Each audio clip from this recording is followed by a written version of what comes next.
God dey see when your heart dey broken, and if you wan repair am, He go send His word come give you.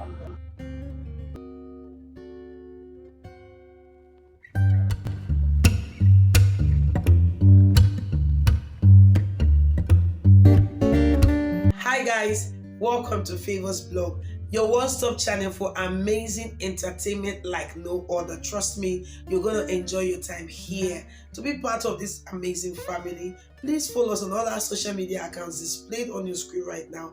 And do not forget to subscribe and turn on the notification bell so you'll be one of the first persons to get notified whenever we drop any new video. Also, do not forget to like our videos and of course share them across your social media handles so that your friends and family would also be part of this amazing family here on Favors Blog.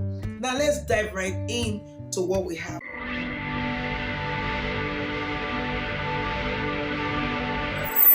This now Open Heavens Daily Devotional for Thursday will be the 16th of March 2023. Our topic for today to say God Word Dey Heal, Part 2.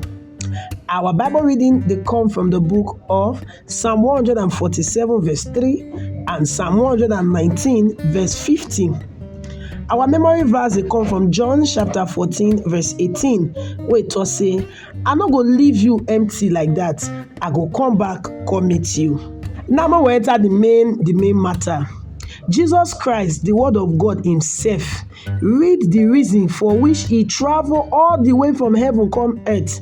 Now that one that they call mission statement for inside Luke chapter 4 from verse 18 to 19. When He talks say, the Spirit of the Lord dey upon me, because He don't anoint me to preach the gospel to the poor. He also don't tell me to go heal those with their heart break, and to preach deliverance of people with their cash, and to open the eyes of people with blind, to set those who don't injure free, and to preach the acceptable year of the Lord. When God sees say your heart break and He wan repair am, He go send His word.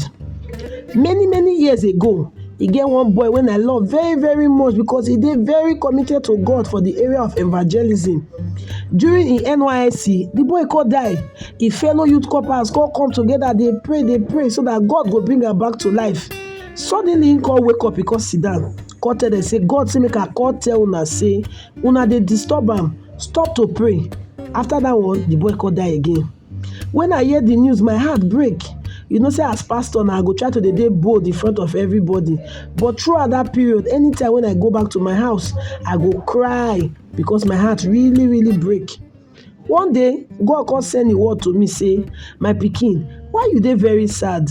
I come tell am say, na because of the death of this boy. He word come meet me again, come say, no, that might be the real reason why you dey sad. You dey sad because you and the boy don dey different place now. The boy dey heaven and you still dey here for earth. I come tell am say, na true. God come still tell me say, if you dey go far country where you never go before, you no go happy say you get person wey don first you go there, so that when you come, the person go come welcome you. I come say yes, so I go like that one. Now God come tell me say, the boy don't go ahead of me, so that when the time reach for me to go heaven, the boy go dey wait to give me warm welcome. When your heart breaks, scatter anyhow, not look to social media, to movies, drugs, alcohol or friends to make you feel better. The real person wey dey repair heart wey break na the word of God. His word go come to you through preaching, Bible study, or directly from the Holy Spirit. Our action point for today talk say, keep your heart open always to receive God's word. Now, Pastor E.A. Adeboye, when be the general overseer of the Redeemed Christian Church of God, now him write this Open Heavens Daily Devotional. God bless you.